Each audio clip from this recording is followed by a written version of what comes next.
Those who are in non-training grade pathways, non-training grade careers in particular, but not exclusive to them.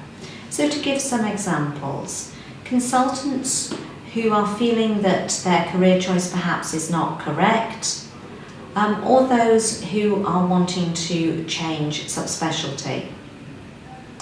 Staff and associate specialists, trust grade doctors who are thinking about their career, and for some of those it will be wanting to enter the training pathway.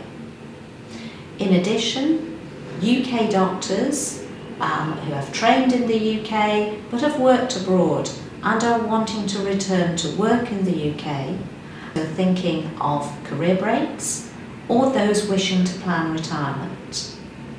Trainees who are wanting an independent view.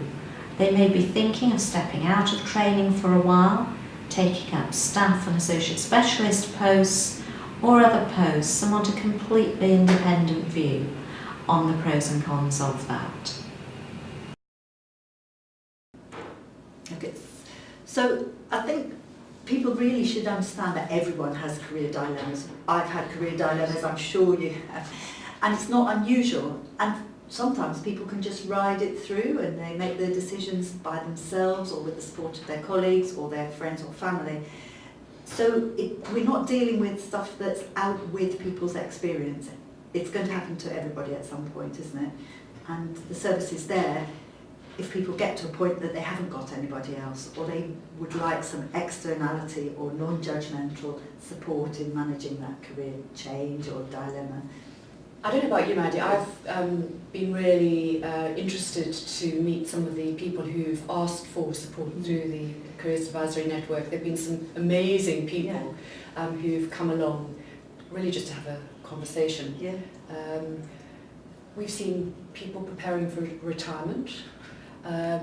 We recently had a conversation with somebody who had been a trainee, had resigned their national training number for various family reasons, but now was reconsidering re-entering paediatrics, thinking of going through the SASG route. You've had a couple of interesting ones, haven't you? Yes, well, I've had a couple of very challenging conversations with people who, in a way, lost their direction.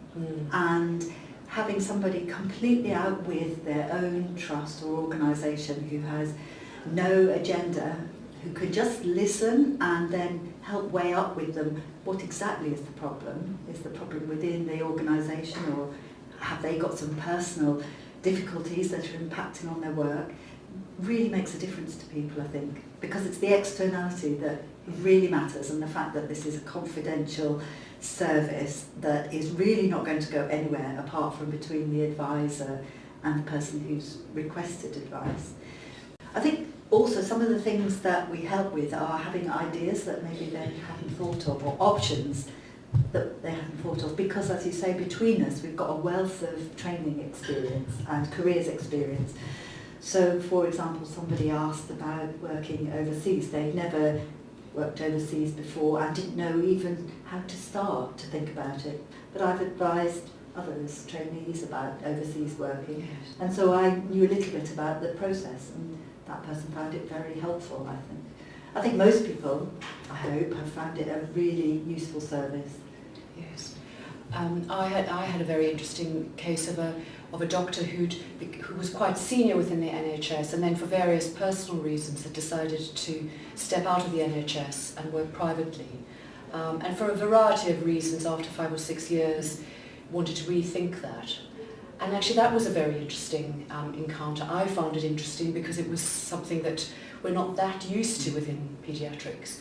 But again, it was just about exploring this person's values, their motivations, helping them think through what was important to them, and letting them have some space to think and discuss.